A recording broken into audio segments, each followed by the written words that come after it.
राधे राधे भक्तों। श्री विष्णु प्यारी तुलसा रानी नमो नमः। जय तुलसा मैया की। प्रिय भक्तजनों, आप सभी को देव उठनी एकादशी और पवित्र तुलसी विवाह की हार्दिक शुभकामनाएं। आज के इस पावन अवसर पर जब श्री भगवान योग निद्रा से जागते हैं और सृष्टि में पुनः शुभता का प्रचार होता है, उसी दिन माता तुलसी और भगवान शालिग्राम का दिव्य विवाह संपन्न होता है। हिंदू धर्म में तुलसी का पौधा केवल एक वृक्ष नहीं बल्कि माँ लक्ष्मी का साक्षात स्वरूप माना गया है। तुलसी विवाह कराने से कन्यादान के समान पुण्य प्राप्त होता है और विवाह में आने वाली सभी बाधाएं दूर हो जाती है। तो आइए श्रद्धा और भक्ति के साथ आरंभ करते हैं तुलसी माता और भगवान शालिग्राम के दिव्य विवाह की कथा। तुलसी विवाह की कथा के अनुसार श्रावण मुनि की पुत्री तुलसी अपूर्ण सुंदरी थी। उनकी इच्छा थी कि उनका विवाह भगवान नारायण के साथ हो। इसके लिए उन्होंने नारायण पर्वत की घाटी में स्थित बद्री वन में घोर तपस्या की। दीर्घकाल तक तपस्या के बाद ब्रह्मा जी ने प्रसन्न होकर उन्हें दर्शन दिए और वर मांगने को कहा। तब तुलसी जी ने कहा कि हे सृष्टिकर्ता ब्रह्मा जी देव, आप अंतर्यामी हैं, सबके मन की बात जानते हैं। फिर भी मैं आपको अपनी इच्छा बताती हूँ। मैं चाहती हूँ कि भगवान श्री नारायण मुझे पति के रूप में मिले। तब ब्रह्मा जी ने कहा कि तुम्हारा अभिष्ट वर तुम्हें अवश्य ही मिलेगा। अपने पूर्व जन्म में किसी अपराध के कारण तुम्हें श्राप मिला था। इसी कारण भगवान श्री नारायण के एक पार्षद को भी दानव कुल में जन्म लेने का श्राप मिला है और दानव कुल में जन्म लेने के बाद भी उसमें नारायण का अंश विद्यमान रहेगा। इसलिए इस जन्म में तुम्हें पूर्व जन्म के पाप के शमन के लिए संपूर्ण नारायण तो नहीं, नारायण के अंश से युक्त दानव कुल में जन्म उस शापग्रस्त पार्षद से तुम्हारा विवाह होगा। शाप मुक्त होने पर भगवान श्री नारायण सदा सर्वदा के लिए तुम्हारे पति हो जाएंगे। तब तुलसी जी ने श्री ब्रह्मा जी की इस वर को स्वीकार कर लिया, क्योंकि मानव कुल में जन्म के कारण उन्हें मायावी भोग तो भोगना ही था। अब तुलसी बद्री में ही रहने लगी। नारायण का वह पार्षद दानव कुल में शंखचूर्ण के नाम से पैदा हुआ। कुछ समय के बाद वह भ्रमण करता हुआ बद्री वन में आया। यहाँ तुलसी को देखते ही वन में उन पर मुक्त हो गया। तुलसी जी के सामने उसने अपने साथ विवाह करने का प्रस्ताव रखा। इतने में ही ब्रह्मा जी वहां आ गए और तुलसी जी से कहा कि तुलसी शंखचूर्ण को देखो, कैसा देवपम इसका स्वरूप है। दानव कुल में जन्म लेने के बाद भी लगता है कि मानो इसके शरीर में नारायण का वास हो। तुम प्रस्ताव को सहज ही स्वीकार कर लो। तुलसी जी को भी लगा कि उनकी तपस्या पूर्ण हुई, उन्हें इच्छित फल मिला है। इस प्रकार शंखचूर्ण के साथ उनका गंधर्व विवाह हो गया और शंखचूर्ण के साथ उनकी पत्नी बनकर महल में आ गई। शंखचूर्ण ने अपनी परम सुंदरी सती साध्वी पत्नी तुलसी के साथ बहुत दिनों तक राज्य किया। उसने अपने राज्य का इतना विस्तार कर लिया था कि देवलोक तक उसके अधिकार में आ गया था। स्वर्ग का सुख भोगने वाले देवताओं की दशा अब दयनीय हो गई थी। शंखचूर्ण किसी को कष्ट नहीं देता था, पर अधिकार और राज्य छीन जाने से सारे देवता मिलकर ब्रह्मा विष्णु और शिव जी की सभा में गए। तब अपनी विपत्ति सुनाई। तब ब्रह्मा जी ने कहा, तुलसी परम साध्वी है, उसका विवाह शंखचूर्ण से मैंने ही करवाया था। शंखचूर्ण को तब तक नहीं मारा जा सकता है जब तक तुलसी को ना छला जाए। तब श्री विष्णु ने कहा, शंखचूर्ण पूर्व जन्म में मेरा पार्षद था। श्राप के कारण उसे दैत्य कुल में जन्म लेना पड़ा। इस जन्म में भी मेरा अंश में उसमें व्याप्त है। साथ ही तुलसी के पवित्र पतिव्रत धर्म के वह अजय भी है। फिर देवताओं की सहमति से भगवान विष्णु ने शंखचूर्ण के पास संदेश भिजवाया कि या तो वह देवताओं का राज्य लौटा दे या फिर उनसे युद्ध करे।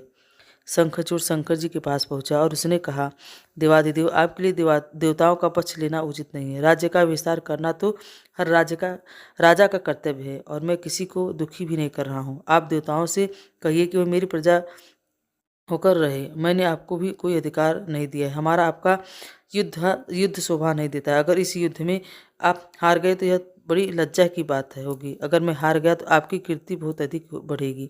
शंखचूड़ की बात सुनकर भगवान शंकर हंसे। वे तो सब रहस्य जानते थे। तुलसी और शंखचूड़ के पूर्वजन्म के शाप की अवधि अब लगभग पूरी हो चुकी थी। भगवान शंकर बोले, शंखचूड़, इसमें कीर्ति और लज्जा की कोई बात नहीं है। तुम देवों का राज लौटाकर उन्हें उनके पद पर प्रतिष्ठित कर दो। युद्ध से बचने का यही एकमात्र उपाय है। तब शंखचूड़ ने कहा, मैंने तो युद्ध के बल से ही देवलोक को जीता है और कोई उसे केवल युद्ध के द्वारा ही वापस ले सकता है। यही मेरा अंतिम निर्णय है। मैं जा रहा हूँ। ऐसा कहकर शंकुचर चला गया। उसने अपने राजमहल में वापस आकर अपनी पत्नी तुलसी को सारी बात बताई और कहा, कर्म भोग सब काल सूत्र में बना है। जीवन में हर्ष, शोक, भय, सुख, दुख, मंगल, अमंगल सब कुछ काल के अधीन है। हम तो केवल निमित्त हैं।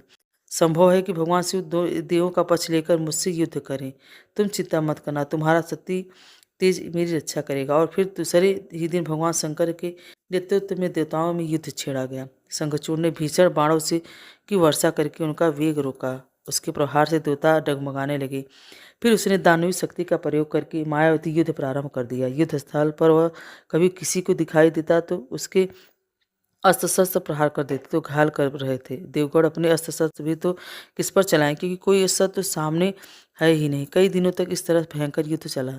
शंखचूड़ पराजित नहीं हुआ। तब भगवान शिव ने भी श्री विष्णु से कहा कि हे हरि, कुछ उपाय करो, अन्यथा मेरा तो सारा यश मिट्टी में मिल जाएगा। भगवान श्री विष्णु ने सोचा, बल से तो शंखचूड़ को हराया नहीं जा सकता, इसलिए अब छल का ही सहारा लेना पड़ेगा। उन्होंने तुरंत अपना स्वरूप शंखचूड़ जैसा बनाया और अस्त्र शस्त्र से सुसज्जित होकर वह महल में तुलसी जी के पास गए और बोले, प्रिय, मैं युद्ध जीत गया। सारे देवता भगवान शंकर समेत हार गए। इस खुशी में मैं तुमसे अंग अंग से अंग लगा लूं। पति को पत्ते से खड़ा देखकर अब विजय का समाचार सुनकर दौड़कर मायावी शंखचूड़ के गले में लिपट गई। इस प्रकार पति दोनों में आलिंगन होकर खूब आनंद मनाया। इधर पराये पुरुष के साथ इस प्रकार से व्यवहार से तुलसी का सती तेज नष्ट हो गया। उनका सती तेज जो शंखचूड़ की कवच के रूप में रक्षा कर रहा था, वह कवच नष्ट हो गया। अब युद्ध के मैदान में इधर शंखचूड़ शक्तिहीन हो गया। यह जानते ही भगवान शंकर ने अपने त्रिशूल से उस पर प्रहार कर दिया।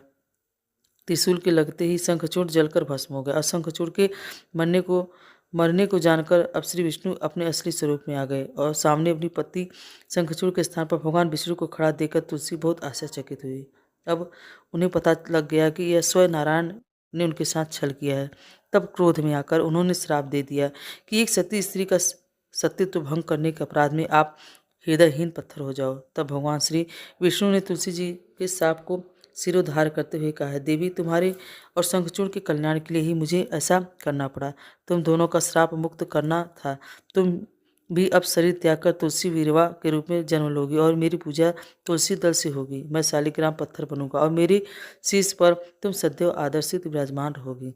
तुम्हारे पति की हड्डियों के चूर्ण से शंख की उत्पत्ति होगी। उस शंख ध्वनि से देवताओं और मेरी पूजा आराधना होगी। जहाँ शंख की ध्वनि होगी वहीं सदैव मैं मंगलमय विराजमान रहूंगा। तुमने पूर्व जन्म में बद्रीवन में मुझे पाने के लिए बड़ी कठिन तपस्या की थी। अब अगले जन्म में मैं नारायण प्रसन्न के रूप में बद्रीनाथ वन में स्थापित होऊंगा और मेरी पूजा अर्चना फल फूल से ना होकर तुम्हारे तुलसी तल से होगी। मेरे शीश पर विराजमान होकर तुम मुझे से भी ऊंचा पद प्राप्त करोगी और मेरा भोग भी तुम्हारे बिना स्वीकार नहीं होगा। तो एक बार प्रेम से बोलिए, तुलसी माता की जय, श्री विष्णु भगवान की जय। प्रिय भक्तजनों, अब आइए तुलसी माता की गणेश भगवान की कथा सुनते हैं। धर्म ग्रंथों के अनुसार भगवान गणेश को भगवान श्री कृष्ण के अवतार बताया गया है और भगवान श्री कृष्ण स्वयं भगवान विष्णु के अवतार हैं। लेकिन जो तुलसी भगवान विष्णु को अत्यंत प्रिय है, उन्हें भगवान गणेश जी की पूजन में वर्जित माना जाता है।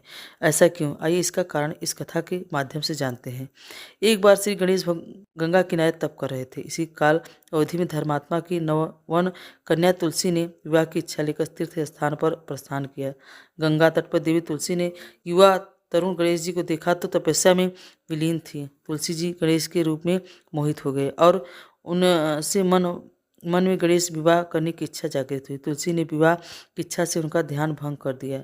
तब भगवान श्री गणेश ने तुलसी द्वारा तप भंग करने को अशुभ बताया और तुलसी की मनसा जानकर स्वयं को ब्रह्मचारी बताकर उनके विवाह प्रस्ताव को नकार दिया। श्री गणेश द्वारा अपने विवाह प्रस्ताव को आविष्कार कर देने से देवी तुलसी दुखी हुई और आवेश में आकर उन्होंने श्री गणेश के दो विवाह होने का श्राप दे दिया। इस पर श्री गणेश ने तुलसी को श्राप दे दिया कि तुम्हारा विवाह एक असुर से होगा। एक राक्षस की पत्नी होने का श्राप सुनकर तुलसी ने श्री गणेश जी से माफी मांगी। तब श्री गणेश जी ने तुलसी से कहा कि तुम्हारा विवाह शंखचूड़ नामक राक्षस से होगा, किंतु फिर भी तुम भगवान विष्णु और श्री कृष्ण को प्रिय होने के साथ ही कलयुग में जगत के लिए जीवन और मोक्ष देने वाली होगी। पर मेरी पूजा में तुलसी चढ़ाना शुभ नहीं माना जाएगा। तो एक बार प्रेम से बोली, तुलसी माता की जय। तुलसी माता की एक और अन्य कथा। कार्तिक महीने में एक बुढ़िया माई तुलसी जी को सिजती और कहती थी, तुलसी माता, सदगी दाता, सबकी दाता, मैं तेरा बिरवा सींचती हूँ। मुझे बहू दे, पीताम्बर की धोती दे, मीठा मीठा ग्रास दे, बैकुंठ में बास दे, चटक की चाल दे, पटक की मौ, चंदन का काठ दे, रानी सा राज दे, दाल और भात दे, भोजन दे, गारस की मौत दे और श्री कृष्ण का कंधा दे। तब तुलसी माता यह सुनकर सूखने लगी। तो भगवान ने पूछा, हे तुलसी, तुम क्यों सूख रही हो? तुलसी माता ने कहा, प्रभु एक बुढ़िया रोज आती है और हर रोज यही कहती है कि हे तुलसी माता, बहू बेटा नाती पोता दे, चंदन का काठ दे, दाल भात दे, मीठा ग्रास दे, बैकुंठ में वास दे, पीली धोती दे, ग्रासन में कृष्ण का कंधा दे और श्री कृष्ण जी का कंधा दे। प्रभु मैं यह सब बात तो पूरी कर दूंगी, लेकिन भगवान श्री कृष्ण का कंधा कहाँ से लाऊंगी? तो भगवान बोले, जब वह मरेगी तो मैं अपने आप ही कंधा देने आ जाऊंगा। तो बुढ़िया माई से कह देना। जब बुढ़िया माई मर गई तब सब लोग आ गए। जब माई को ले जाने के लगे तो वह किसी से नहीं उठी। तो भगवान श्री कृष्ण एक 12 वर्ष के बालक का रूप धारण करके आए और बालक के रूप में कान में एक बात कहूँगा तो बुढ़िया माई उठ जाएगी। बालक ने बुढ़िया माई के कान में कहा, बुढ़िया माई मन की निकाल ले, पीताम्बर की धोती ले, मीठा मीठा ग्रास ले, बैकुंठ में वास ले, चटक की चाल ले, पटक की मौत ले, कृष्ण जी का कंधा ले। यह सुनकर बुढ़िया माई हल्की हो गई। तो भगवान श्री कृष्ण ने उन्हें कंधा दिया और बुढ़िया माई को मुक्ति मिल गई। हे तुलसी माता, जैसे बुढ़िया माई की मुक्ति दी वैसे ही हम सबको देना। एक बार प्रेम से बोलिए, श्री तुलसी महारानी की जय, भगवान श्री कृष्ण की जय। प्रिय भक्तजन,